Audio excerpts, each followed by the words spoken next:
Hi, everyone. Welcome to another episode of Making Sense. So this is season 2.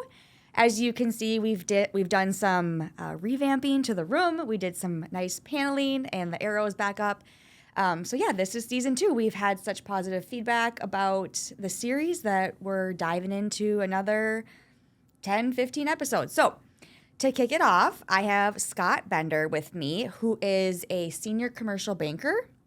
Scott works in Brainerd, So he's traveled down to be here with me today. And again, the whole point of Making Sense is to take these kind of complex banking processes, terminology, and break them down for the general public to understand. I am in the banking industry, but I am way more leaning towards the side of the general public. So just asking the simple questions. And before we get started, this is the jargon jar. So if you do get too acronymy or using terminology or things that the average public or the general public isn't going to understand, we will make you pay a quarter in. So any questions before we get started? No, I think let's dive into it. Okay. So today we're going to talk about the 5 C's of credit. So basically, let's start off with what is this? What is this? And what is it used for in banking? The 5 C's of credit are basically criteria that banks look at when somebody is applying for a loan.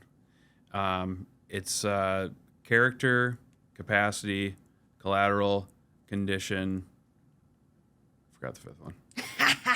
The banker forgets Yeah. too. Okay. 5 C's of credit are character, capacity, condition, collateral, and capital. So do we look at those 5 things for all loans? Like if you're doing like a personal loan, or is that just more so on the business side? In general, they're looked at collectively across all aspects of banking when you're applying for a loan. Okay. And I know that we sneak another one in there, which is the G. What is the G? The G is Guarantor, which can have added strength or hindered strength. Okay. As far as when you're applying for a loan. Okay. Let's talk about character first. So what does that mean? Character is a judge of a person as far as their credit history, their ability to repay the debt, and probability of default. You look at typically a person's credit history, which is, there's the annual free credit report. You can check your own credit.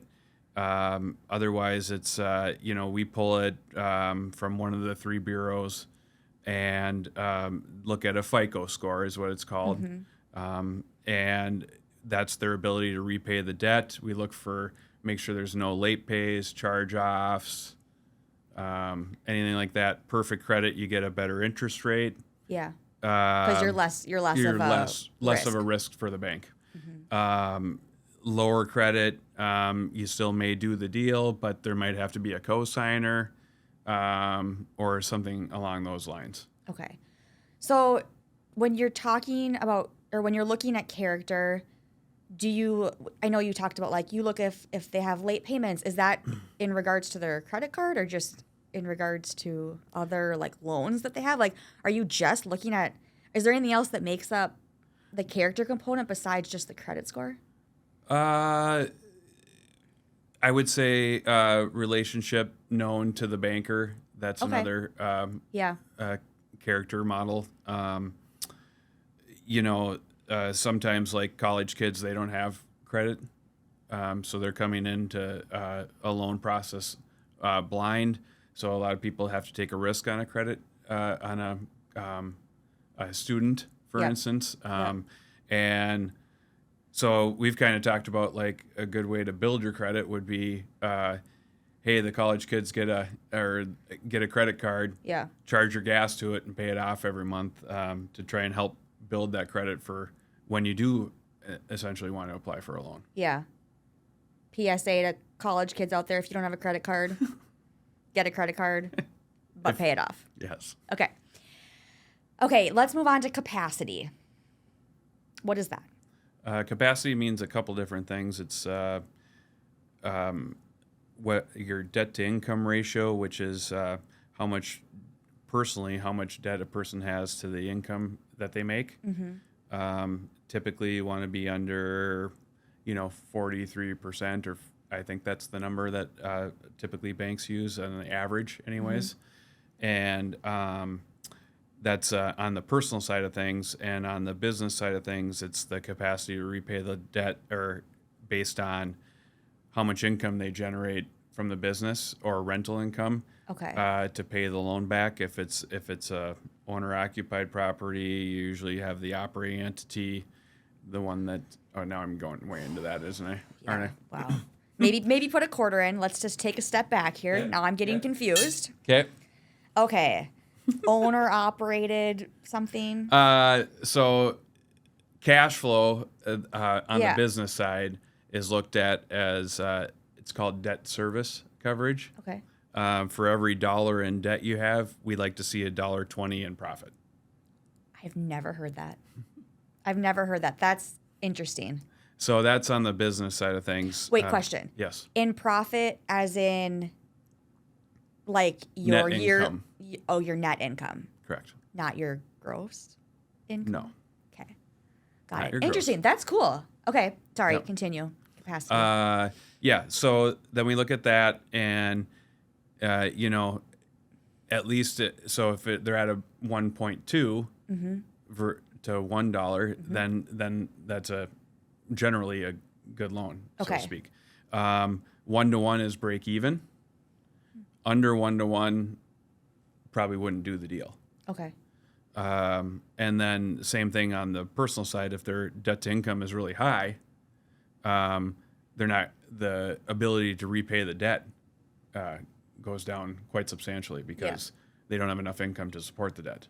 What would a business need to get you in order to prove that they have like that $1? It'd be 20-cent ratio? historical financials. How many years? Well, there's a couple different options. Okay. Historical financials for the last 2 to 3 years, a year-to-date statement, or projections.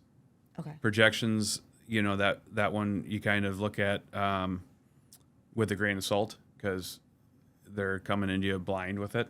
Yeah. So you have the ability. That's where you look at these other factors such as character to help repay that debt.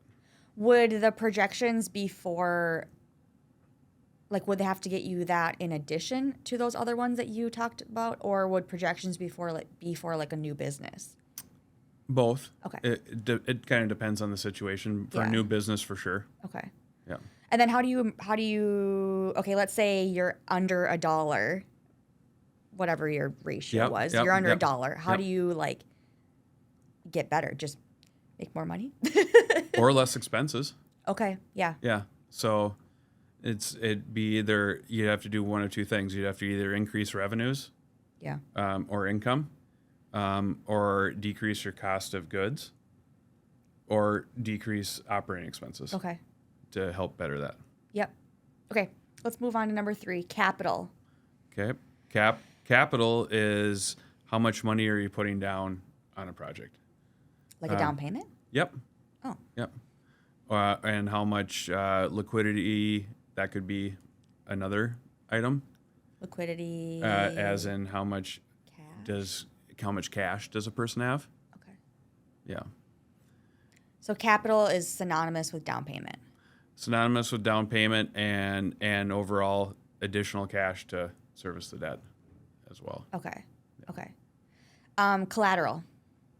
Collateral is typically, on commercial, we like to be at 80% or less of loan to value, which we appraise a property, and the borrower would have to put 20% down, cash down, and then we'd have a loan that's 80% of that. Typically, that's the same way for home mortgages as well. Yeah. But they can go up a little bit higher if they do a home equity line or anything like that. And then the collateral is what a bank looks at. The primary source of repayment would be the cash flow. Yeah. Secondary source of repayment would be liquidation of the collateral. And that's why we want to have at least enough cushion in there, given the other factors of the economy and things like that, to make sure that we have adequate collateral at all times. Does collateral mean, does it also mean what the bank would take if a the loan- person were to default and not pay their loan? Correct. Okay. And then you said something about the 80-20. Tell me that again. 80%, we typically, when we appraise a property, we take 80% of that. So do you appraise like a business then? You can, but that's or you're more only appraising the collateral. collateral. Yes. Got it. Got it. But sometimes you're using goodwill as collateral in an SBA, Small Business Administration scenario, where then you'd have to appraise everything. Okay. I assume that the most common type is like the land or the building or the property, but like what other types of collateral are there? There are a couple other types of collateral. In a line of credit situation, you'd take a business's business assets, which can be comprised of their accounts receivable, their inventory, their equipment, and things like that. There's also small term loans that are also secured by that kind of nature as well. Obviously, cash as collateral is also a good thing. Yeah. Because some people don't want to use their cash, but they like the favorable interest rate environment, which we're not in right now. But Yeah. Okay, so like let's say let's just talk about a brewery. okay, And let's talk about a brewery that does not own their property, that rents their property, but they want a loan. What would you use as what would be their collateral? we'd take as many of their assets as we possibly could, and Like their actual stuff. their their equipment, their a lot of times if you utilize the Small Business Administration, you can do leasehold improvement loans too, where you're improving somebody else's property with the brewery's dollars. Okay. For them to operate in that space. Okay. So those are other options for collateral. And you don't have to have, when you utilize the Small Business Administration, you don't have to be 100% collateralized. You can have a collateral shortfall, which that's why the SBA comes into play Okay. and helps guarantee that collateral shortfall. Okay. Do you find that as a seasoned banker that most businesses is collateral an issue normally, or normally is that not like a huge factor when it comes to the 5 C's? It can be a factor. Yeah. Yeah. Okay. And how do you improve it? Like, how do you if somebody says, pay, "Oh, you're," pay down debt on it. And so then you have more cash to be used as collateral? You have more equity in your collateral to be used as collateral for the bank. Okay. That's an option. Otherwise, there's not really anything you can really do to improve it due to the fact that it's a lot of economic factors in nature as far as how much a property appraises for. A lot of those smaller assets, like we talked about with the brewery, they get depreciated faster. And so then there's not as much collateral there. Why do they get depreciated faster? So they pay less in taxes from a business perspective. Okay. Yeah. Okay, I feel like we're heading into this direction of like the economy. Is that what condition Yes. is? Yes. Condition is the status of the current economic factors that really are outside of what I would say everyone's control when it comes to the 5 C's. And that's nothing more than banks might not want to do loans in the assisted living facility arena because they might be tapped on that. They might be tapped on the hotel industry. They might be tapped on resorts. So you may be able to go apply for a loan at a different bank under that same scenario and get approved versus one that is thinking that, hey, I'm up against the limit currently in this current market condition. And so that's really one factor that's outside of, I would say, everyone's control, including the bank. But still something it's still good to know that it's considered. Correct. But right, like if interest rates aren't looking good and like we're just not willing to do loans below whatever, That's nothing really a customer or a potential borrower can No. improve on. Like, that's just how the market is. Same with, let's go to the brewery scenario one more time. If there's 14 breweries in one 5-block radius, Yeah. do you think the 15th brewery is going to get approved for a loan in that scenario due to competition? Right. Not sure. Yeah. You know, it'd have to be a really strong guarantor or character Right. to help solidify that from a banking risk. Let's talk about the guarantor. So I know that is a factor in the 5 C's plus the G. What is it? What is that? Who is that? What does it mean? Guarantor would be somebody who signs on behalf of the debt to guarantee payment back to the bank. And this would be if a business is lacking in one of those 4 other categories? No. Or do you always need this person? You always need this person. Oh, Very rare scenario where you don't need a guarantor. okay. I don't know. Who typically... Go ahead. Okay, I was going to say, if the bank is wanting to take the risk, we really like to see the owners of the business take that risk as well with the bank and be willing to sign on the dotted line because they need to believe in what they're doing. Yeah. Who normally is the guarantor? Typically the owners of a business, anyone who owns... But wouldn't the owner be the one applying for the loan? You can't be... The owner would be... the borrower would be the business. Okay. And then the owner would be the guarantor. Yes. And so, like, you're going to pay back with your money. Yeah. Okay. Yeah, and that's our technically tertiary source of repayment. Okay. I've never heard that word. But Third Okay. source. Okay. Yeah. Fancy. Okay. Yeah. And we always have a guarantor. As likely... 98% of the time, I would say. We don't say always in banking because you never know. So can you improve your guarantor strength? Sure you can. Yeah. By, Making more money? Yep. Making more money. We talked about liquidity a little bit ago. That is basically like brokerage accounts, retirement accounts from a guarantor perspective and how, depending upon age, how much we can use and that kind of thing. Okay. If somebody has more liquid assets than they have out in loans with us, that's a really good ratio for the bank and lower risk, I would say. Yeah. And guarantor kind of falls into that character perspective as well because we look at their credit scores, we looked at their ability to repay, and so those kind of go hand in hand together. Mm-hmm. And I just want to clarify, when you talk about like liquid assets or assets that have a high liquidity, that means assets that you could turn into cash quickly. Relatively quick. Okay. Yes. Got it. Out of these 5 C's of the G, is there any one that's like top of the food chain that's more important than the other ones? I would say no. I think they all have equal importance. Okay. Probably depends on the banking atmosphere. Yeah. Or the condition of the economy on ones that might have a little bit higher ranking. Mm-hmm. But they're all factors when determining whether or not somebody gets approved for a loan. Yeah.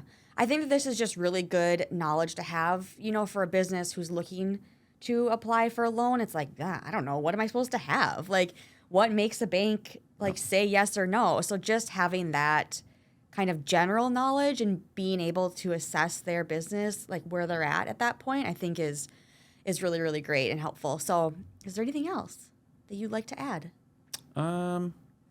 No, it'd be, my 2 cents would be, on a Making Sense video,